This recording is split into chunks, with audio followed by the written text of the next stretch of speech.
Hey strong people, Beck here from StartingStrongman.com, and today I'm going to do a little preview for the official Strongman Games. The official Strongman Games is in its second year. Last year was the inaugural year, of course. It's put on by Train Strongman, Lynn Morehouse, a couple. You can go back in this channel. I think I've had them on the podcast 3 times and listen to the interviews. They're very great. Even talking about this event last year. And official Strongman, just to get some of the basic information out of the way at the start. If you want to watch the live stream, it's going to be on officialstrongman.com, but you have to be a paying member. There's a lot of other content on there, so it's probably worth it to sign up, but that's the only way to watch. I might do, depending on time and how it all works out as far as my son's nap schedule, I might do some Strongman companions, I guess you could say, where I'm watching it and commenting on what's going on, but I'm not going to show the actual events. But you could sync it up. Anyways, it's taking place in Raleigh, North Carolina at the Dorton Arena starting Friday, and it's going to go Saturday and Sunday as well. There's one event on Friday. I'm just trying to pull something up here. So we have 270 athletes competing from 21 countries, with 21 countries being represented and 8 world titles being awarded, along with 3 invites to Giants Live, which is the qualifying tour for World's Strongest Man. And last year, Trey Mitchell, another past podcast guest, won this to get an invite to the Giants Live North America, and there he qualified for World's Strongest Man. So the system works. And the 8 world titles, basically it's the world's strongest title, official world's strongest title for every other weight class than the open, the heavyweight men. So we got World's Strongest Man Masters, World's Strongest Woman Masters, World's Strongest Man 105 kilos, 90 kilos, 80 kilos. For the women, it's open weight, I think it's like 81 kilos, middleweight, then lightweight's 63 or 64. So, it's a big deal, and it's a lot going on. Day 1, we're going to have a deadlift ladder with its 4 bars, rising weight.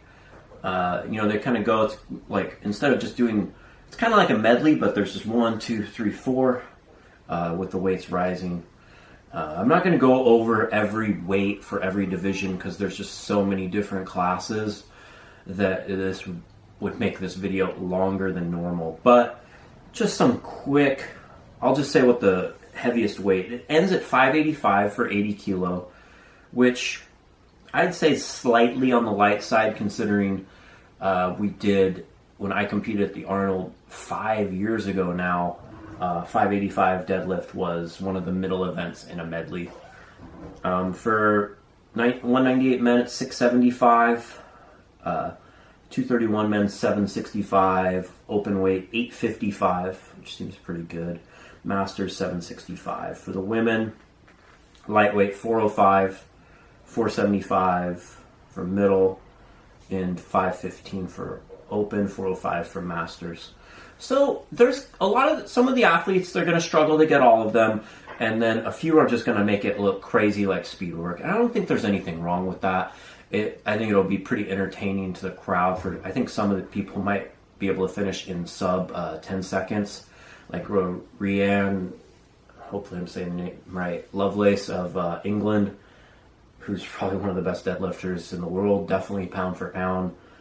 She put up a training video which was just ridiculous. But there's going to be a few might get under 10 seconds, which is crazy considering they have to move through the event.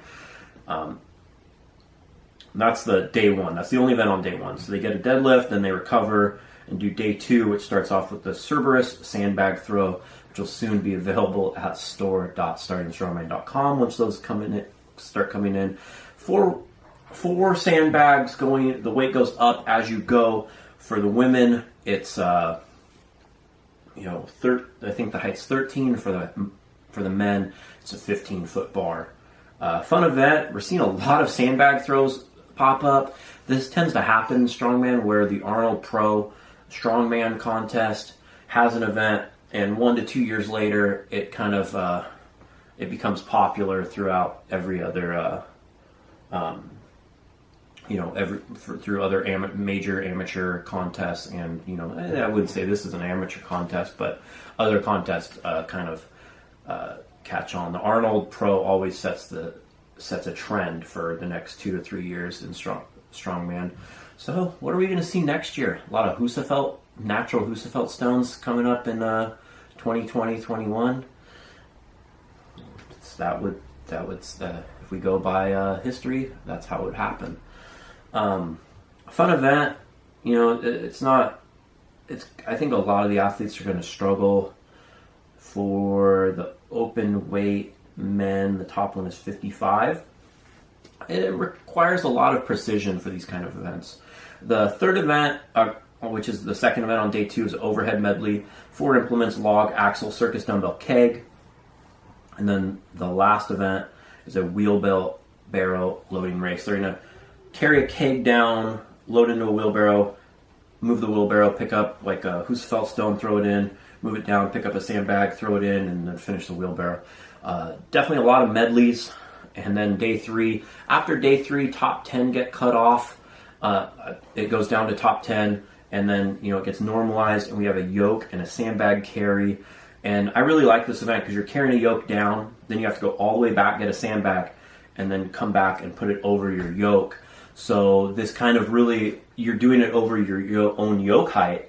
So it's going to be different for different competitors, and it kind of normalizes the load, where usually a shorter athlete has a disadvantage, and it kind of makes it pretty much the same for everyone in that regard. And it's going to be helpful if you're able to do more of a pick on the yoke in that one. And then it ends with a 6-stone Atlas Stone series. What better way to cap off a world championship? Just going to go quickly over some of the athletes to kind of pay attention to. It's hard to know everyone and something, so I'm definitely going to leave people out. Don't be offended, or do be offended, but share this video with your offended so people can disagree. In the Open, definitely Trey Mitchell, as he won last year. And I would also keep an eye on Evan Singleton. This is like his 3rd or 4th contest, but he's already holding his own at Giants Live events and doing very well. Some of the other athletes, Andrew Clayton, 105 kilo winner of last year, is going up to Open to try to get on that path to go to World's Strongest Man. And he was actually very close to a World's Strongest Man invite in 2014 from ASM. Sorry I brought that up, Andrew. With all these medleys, I think it'll suit him. He's very athletic, very dynamic. Just kind of depends on how the deadlift medley goes. But that's one event, as he would say, out of 6. That's helpful. Jacob Fincher had a good showing at ASM. I think he did pretty well in this contest last year. And you have to watch the Hadge brothers. They're both competing. I don't even care how they place. You just have to watch them. They're one of my favorites. Now, under 231, Nicholas Camby got 2nd last year, and he's back. Anthony Furman got 3rd, and he's back. Sorry, La Flama Blanca. So they're ones to watch. And some of the other notable athletes, Tyson Morrissey of Australia is going to blitz that deadlift medley, and he's just a very strong guy as well. And Jimmy Johansson, I think, just won Europe's for official strongman, and is very good at medleys. I think deadlift might be one of his, weaknesses. So you have to do that. And Chris Burke is a very veteran competitor that is just kind of always right there. But he looks like he's in phenomenal shape right now, and I would not be surprised if we see a good showing out of him. 90 kilo, my battery's dying. We got Aaron Foundry, Jess Reeve, some of the other athletes like Andrew Triana. It looks good. I'm just not so familiar with all of the names, and it looks like in 90 kilo. In 80, Nate Green did really well last year. Nicholas Gagnon sorry if I said your name right, has won nationals the last 2 years for Strongman Corporation, so that's a feat in itself, so he's definitely someone to watch. Danny Ashcroft from England is should be doing good, and also my own client Robert Hughes has just made so much improvement over this last year, and I feel he's really going to make people, he's already been making people aware of him, but it's just only going to continue. In the Masters, we have a huge lineup of just veterans of the sport. Vitas Blakaitis, Mark Felix, Nick Best, Ken McKellen is very good, and there's also, you'd be surprised how strong some of these guys are that just never quite made it onto the pro circuit, but now they're over 40 and they can hold their own with anyone, people like Ken McKellen.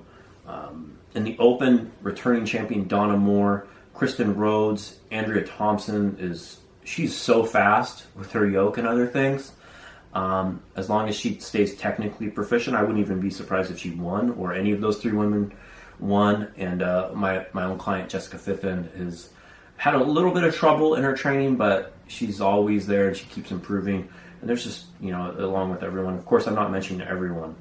Women's 80 kilo, Lefa Engels got second last year, but she's pretty much won everything else as far as that. I'm sure she wants her to get that title to be hers, to get this title added to the rest of her, immense titles in the sport. Definitely has to be the favorite going into it. Sandra Bradley of Germany won the Arnold Amateur this year and is looking to do well. But it seems like the depth at 80 kilo is a little lower than last year. I don't know if there's just been a lot with that, with all the contests. In the 65 kilo women, Christina Bengma won last year, so you have to give, you have to take nod to the champ. Laura Anderson is extremely strong. Just overhead stuff's probably a little but with the different moving events, and she has a great deadlift and grip, so the wheelbarrow and stuff should be good for her.